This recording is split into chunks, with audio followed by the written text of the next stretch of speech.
ಜೈ ಹಿಂದ್ ಸ್ನೇಹಿತರೆ, ಇವತ್ತಿನ ವಿಡಿಯೋದಲ್ಲಿ ಎಕನಾಮಿಕ್ ಸರ್ವೆ 2026 ಭಾರತದ ಆರ್ಥಿಕ ಸಮೀಕ್ಷೆ 2026ರ ಪ್ರಮುಖ ಪ್ರಶ್ನೋತ್ತರಗಳನ್ನು ಚರ್ಚೆ ಮಾಡ್ತಾ ಹೋಗೋಣ. ಪ್ರತಿ ಪ್ರಶ್ನೆ ಕೂಡ ಇಂಪಾರ್ಟೆಂಟ್ ಇದೆ. ಮುಂಬರುವ ಎಲ್ಲ ಪರೀಕ್ಷೆಗಳಿಗೂ one of the important session ಅಂತ ಹೇಳ್ತಾ ಇವತ್ತಿನ ಸೆಷನಲ್ಲಿ ಎಕನಾಮಿಕ್ ಸರ್ವೆ ಅಂದ್ರೇನು, ಬಜೆಟಿಗೂ ಎಕನಾಮಿಕ್ ಸರ್ವೆಗೂ ಇರುವ ವ್ಯತ್ಯಾಸ ಏನು, ಎಕನಾಮಿಕ್ ಸರ್ವೆಯನ್ನು ಮಂಡಿಸುವವರು ಯಾರು, ಸಿದ್ಧಪಡಿಸುವವರು ಯಾರು, ಯಾವಾಗ ಭಾರತದ ಬಜೆಟ್ನಿಂದ ಎಕನಾಮಿಕ್ ಸರ್ವೆಯನ್ನು ಬೇರ್ಪಡಿಸಲಾಯಿತು, ಎಕನಾಮಿಕ್ ಸರ್ವೆಯ ಮಹತ್ವವೇನು ಮತ್ತು ಅದರ ಬಗ್ಗೆ ಇರುವಂಥ ಪ್ರಮುಖ ಅಂಶಗಳ ಬಗ್ಗೆ ಚರ್ಚೆ ಮಾಡ್ತಾ ಹೋಗೋಣ.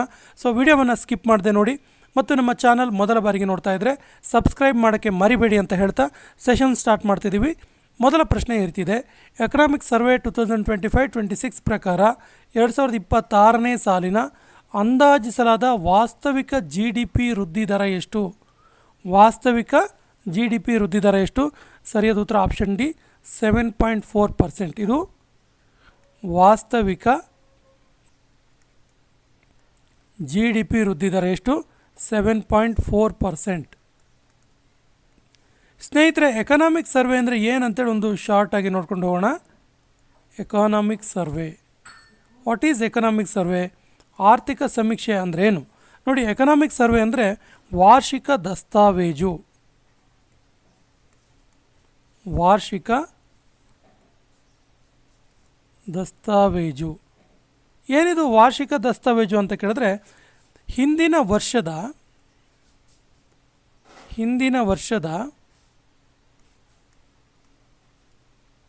12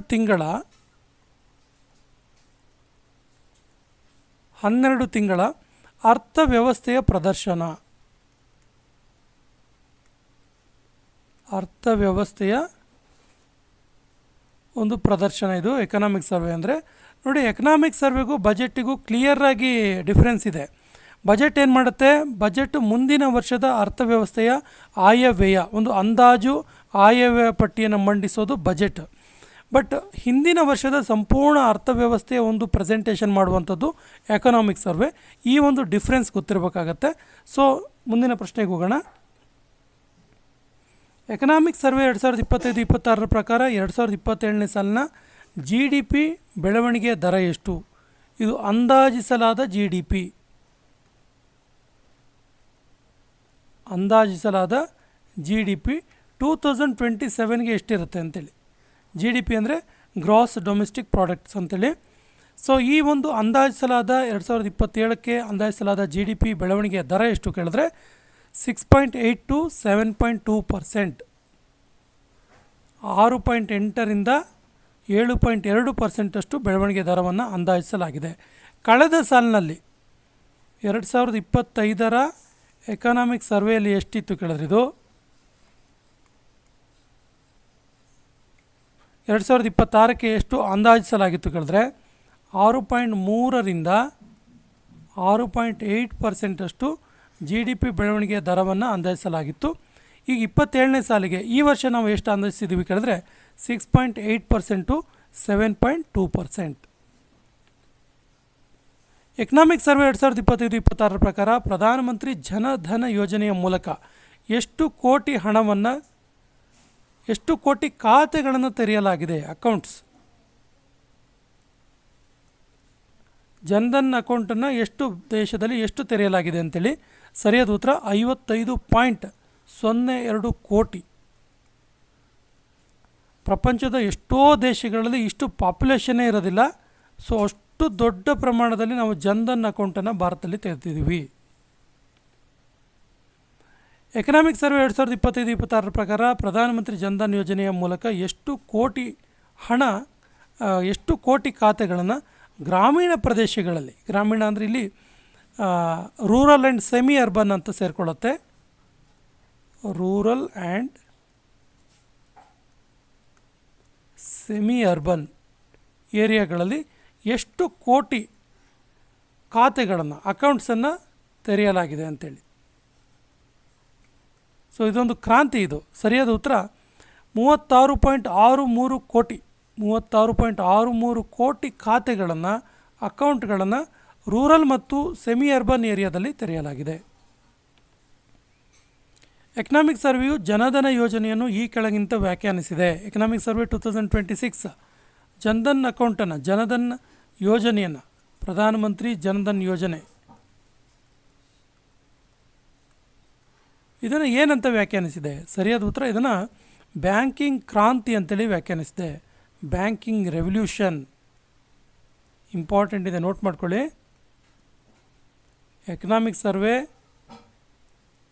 ಜನ್ಧನ್ನ ಒಂದು ಯೋಜನೆಯನ್ನು ಏನಂತ ವ್ಯಾಖ್ಯಾನಿಸಿದೆ ಕೇಳಿದ್ರೆ ಬ್ಯಾಂಕಿಂಗ್ ರೆವಲ್ಯೂಷನ್ ಅಂತ ವ್ಯಾಖ್ಯಾನಿಸಿದೆ. ಎಕನಾಮಿಕ್ ಸರ್ವೆ 2026 ಪ್ರಕಾರ ಪ್ರಧಾನಮಂತ್ರಿ ಮುದ್ರಾ ಯೋಜನೆ ಅಡಿಯಲ್ಲಿ ಎಷ್ಟು ಕೋಟಿ ರುಗಳನ್ನು ಖಾತೆಗಳಿಗೆ ವರ್ಗಾವಣೆ ಮಾಡಲಾಗಿದೆ? ಪ್ರಧಾನಮಂತ್ರಿ ಮುದ್ರಾ ಯೋಜನೆ ಏನು ಮಾಡ್ತೀವಿ ಏನಂತ ಕೇಳಿದ್ರೆ ಇದು ಈ ಚಿಕ್ಕ ಚಿಕ್ಕ ಸ್ಟಾರ್ಟಪ್ಗಳಿಗೆ, ಉದ್ಯೋಗವನ್ನು ಸೃಷ್ಟಿ ಮಾಡುವಂಥ ಸ್ಟಾರ್ಟಪ್ಸ್ಗಳಿಗೆ ಹಣವನ್ನು ನೀಡುವಂಥ ಒಂದು ಮುದ್ರಾ ಯೋಜನೆ ಇದು. ಸೊ ಮುದ್ರಾ ಯೋಜನೆ ಅಡಿಯಲ್ಲಿ ಎಷ್ಟು ಹಣ ಡೈರೆಕ್ಟು ಅಕೌಂಟ್ ಇದು ಖಾತೆಗಳಿಗೆ ವರ್ಗಾವಣೆ ಆಗಿದೆ ಕೇಳಿದ್ರೆ ಸರಿಯಾದ ಉತ್ತರ 36.18 ಲಕ್ಷ ಕೋಟಿ. 18 ಲಕ್ಷ ಕೋಟಿ ಇದು ವರ್ಗಾವಣೆ ಆಗಿರುವಂಥದ್ದು.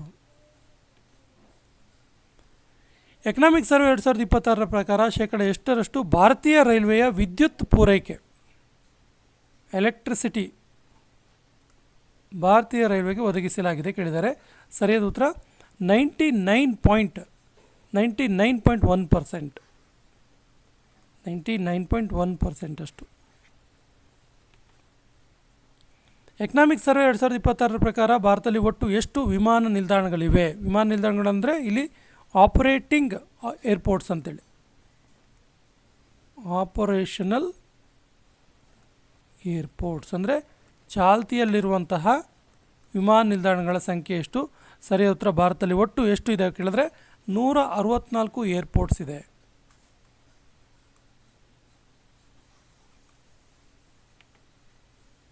ಎಕನಾಮಿಕ್ ಸರ್ವೆ 2026 ಪ್ರಕಾರ 6 ರಾಜ್ಯಗಳಲ್ಲಿ ಸೆಮಿಕಂಡಕ್ಟರ್ ಮಿಷನ್ಗಾಗಿ ಎಷ್ಟು ಹಣವನ್ನು ಮೀಸಲಿಡಲಾಗಿದೆ?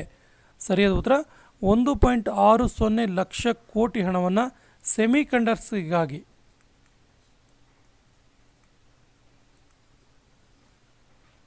ಮೀಸಲು ಇಡಲಾಗಿದೆ. 1.60 ಲಕ್ಷ ಕೋಟಿ ಹಣವನ್ನು ಮೀಸಲು ಇಡಲಾಗಿದೆ. ಎಕನಾಮಿಕ್ ಸರ್ವೆ 2025-26 ಪ್ರಕಾರ 2022-23ರಿಂದ ಬಹು ಆಯಾಮ ಬಡತನ, ಇದನ್ನು ಮಲ್ಟಿ ಡೈಮೆನ್ಷನಲ್ ಪಾವರ್ಟಿ ಅಂತ ಕರಿತೀವಿ. ಮಲ್ಟಿ ಡೈಮೆನ್ಷನಲ್ ಪಾವರ್ಟಿ, ಈ ಮಲ್ಟಿ ಡೈಮೆನ್ಷನಲ್ ಪಾವರ್ಟಿ ಅಥವಾ ಬಹು ಆಯಾಮ ಬಡತನ ಎಷ್ಟು % ಇಳಿಕೆಯಾಗಿದೆ ಕೇಳಿದ್ದಾರೆ? ಸರಿಯಾದ ಉತ್ತರ 11.28% ಇಳಿಕೆಯಾಗಿದೆ. Option B is the right answer. 11.28% ಇಳಿಕೆಯಾಗಿದೆ. ಏನಿದು? MPI, sorry MDI, MPI. Economic survey 2025-26ರಲ್ಲಿ ಉಲ್ಲೇಖಿಸಲಾದ ಸ್ಪೇಡೆಕ್ಸ್ ಮಿಷನ್ ಕೆಳಗಿನ ಯಾವುದಕ್ಕೆ ಸಂಬಂಧಿಸಿದೆ? ಸರಿಯಾದ ಉತ್ತರ ಇದು ಆಟೋನಮಸ್ ಸ್ಯಾಟಲೈಟ್ ಡಾಕಿಂಗ್ಗೆ ಸಂಬಂಧಪಟ್ಟಿರುವಂಥದ್ದು. ಆಟೋನಮಸ್ ಸ್ಯಾಟಲೈಟ್ ಡಾಕಿಂಗ್ಗೆ ಸಂಬಂಧಪಟ್ಟಿರುವಂಥದ್ದು. ಎಕನಾಮಿಕ್ ಸರ್ವೆ 2025-26ರಂತೆ ಭಾರತದ GDPಯಲ್ಲಿ ಸೇವಾ ವಲಯದ ಪಾತ್ರ ಎಷ್ಟು? ಸರ್ವಿಸ್ ಸೆಕ್ಟರ್ ಎಷ್ಟು % ಸೇವಾ ವಲಯ ಅಥವಾ ಸರ್ವಿಸ್ ಸೆಕ್ಟರ್ ಭಾರತದ ಎಕನಾಮಿಕ್ಗೆ ನೀಡ್ತಾ ಇದೆ ಅಂಥೇಳಿ? ಸರಿಯಾದ ಉತ್ತರ ಬಹುದೊಡ್ಡ ಒಂದು ಪಾತ್ರವನ್ನು ಸೇವಾ ವಲಯ ಕೊಡ್ತಾ ಇದೆ. ಎಷ್ಟು ಕೇಳಿದ್ರೆ 53.6%. Option B is the right answer. Economic survey 2025-26ರಂತೆ ಭಾರತದ ಒಟ್ಟಾರೆ ಗ್ರಾಸ್ ಪ್ರಾಫಿಟ್ ಗ್ರೋತ್ ಎಷ್ಟು? ಸರಿಯಾದ ಉತ್ತರ 7.3%.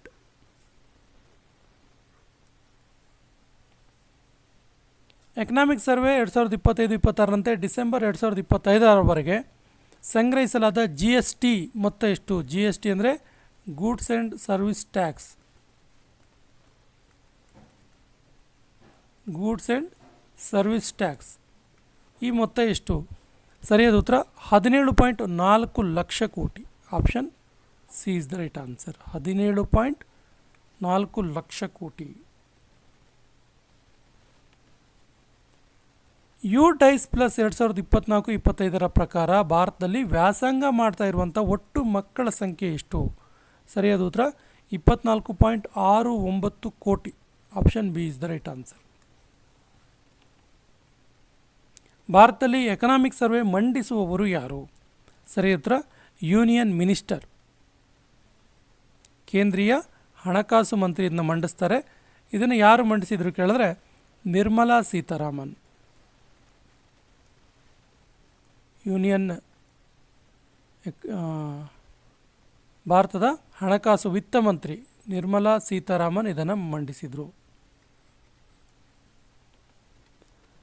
ಈ ಕೆಳಗಿನ ಯಾವ ವರ್ಷದಲ್ಲಿ ಆರ್ಥಿಕ ಸಮೀಕ್ಷೆಯನ್ನು ಭಾರತದ ಕೇಂದ್ರ ಬಜೆಟ್ನಿಂದ ಹೊರಗಿಡಲಾಯಿತು? ಸರಿಯಾದ ಉತ್ತರ 1964 ಕೇಂದ್ರ ಬಜೆಟ್ನಿಂದ ಹೊರಗಿಡಲಾಯಿತು. ಅಲ್ಲಿವರೆಗೆ ಬಜೆಟ್ ಜೊತೆಗೆ ಕೂಡ ಈ ಎಕನಾಮಿಕ್ ಸರ್ವೆಯನ್ನು ಮಂಡಿಸಲಾಗ್ತಾ ಇತ್ತು. ಸೊ ನೋಡಿ, ಭಾರತದಲ್ಲಿ ಈ ವರ್ಷ 29 ಜನವರಿ 2026 ಎಕನಾಮಿಕ್ ಸರ್ವೆಯನ್ನು ಸದನದಲ್ಲಿ ಮಂಡಿಸಲಾಯಿತು. ಆ್ಯಕ್ಚುಲಿ ಎಕನಾಮಿಕ್ ಸರ್ವೆ ಇದೆಯಲ್ಲ, ಇದು ಸಂವಿಧಾನದಲ್ಲಿ ಅನಿವಾರ್ಯ ಅಲ್ಲ. ಸಂವಿಧಾನದಲ್ಲಿ ಇದಕ್ಕೆ ಮಾನ್ಯತೆ ಇಲ್ಲ, ಉಲ್ಲೇಖ ಇಲ್ಲ. ಆದರೆ ಇದು ಪಾರಂಪರಿಕವಾಗಿ ಬಂದಿರುವಂಥದ್ದು, ಪಾರಂಪರಿಕ ಔಚಿತ್ಯವನ್ನು ಹೊಂದಿದೆ. ಇದು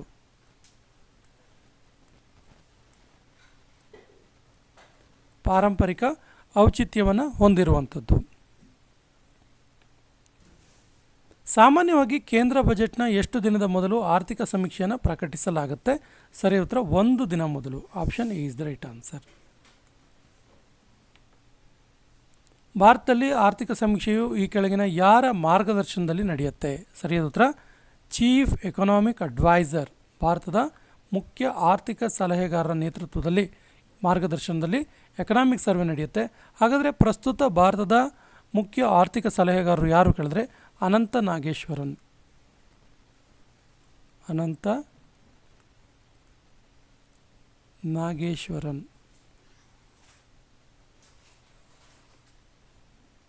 ಭಾರತದಲ್ಲಿ ಆರ್ಥಿಕ ಸಮೀಕ್ಷೆಯನ್ನು ಪ್ರಕಟ ಮಾಡುವವರು ಯಾರು? ಸರಿಯಾದ ಉತ್ತರ ಡಿಪಾರ್ಟ್ಮೆಂಟ್ ಆಫ್ ಎಕನಾಮಿಕ್ ಅಫೇರ್ಸ್. ಇವರು ಭಾರತದಲ್ಲಿ ಎಕನಾಮಿಕ್ ಸರ್ವೆಯನ್ನು ಪ್ರಕಟ ಮಾಡ್ತಾರೆ. Option B is the right answer.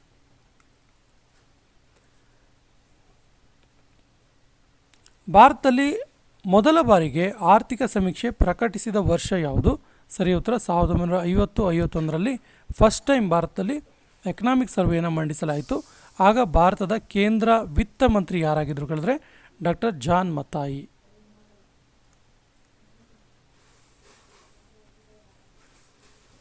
ಪ್ರಶ್ನೆ ಈ ರೀತಿ ಕೂಡ ಕೇಳ್ಬೋದು, ಭಾರತದ ಮೊದಲ ಆರ್ಥಿಕ ಸಮೀಕ್ಷೆಯನ್ನು ಮಂಡಿಸಿದವರು ಯಾರು ಕೇಳಿದ್ರೆ, ಮೊದಲ ಎಕನಾಮಿಕ್ ಸರ್ವೆ ಮಂಡಿಸಿದವರು ಯಾರು ಕೇಳಿದ್ರೆ ಡಾಕ್ಟರ್ ಜಾನ್ ಮತಾಯಿ. ಈ ಅಂಶ ಗೊತ್ತಿರಲಿ. ಎಕನಾಮಿಕ್ ಸರ್ವೆ ಇದೆಯಲ್ಲ, ಎಕನಾಮಿಕ್ ಸರ್ವೆ 16 ಚಾಪ್ಟರ್ನ ಒಳಗೊಂಡಿದೆ. 16 ಚಾಪ್ಟರ್ಸನ್ನು ಒಳಗೊಂಡಿರುವಂಥದ್ದು, 16 ಅಧ್ಯಾಯಗಳನ್ನು ಒಳಗೊಂಡಿದೆ. ಈ ಸರಿ AI ಆರ್ಟಿಫಿಷಿಯಲ್ ಇಂಟೆಲಿಜೆನ್ಸ್ಗೆ ಒತ್ತು ನೀಡಲಾಯಿತು. ಎಕನಾಮಿಕ್ ಸರ್ವೆಯ ಬಹಳ ಪ್ರಮುಖವಾದಂತಹ ವಿಭಾಗಗಳು ಯಾವುದ್ಯಾವುದು ಕೇಳಿದ್ರೆ ವಿಶೇಷವಾಗಿ ರಕ್ಷಣೆ, ರೈಲ್ವೆ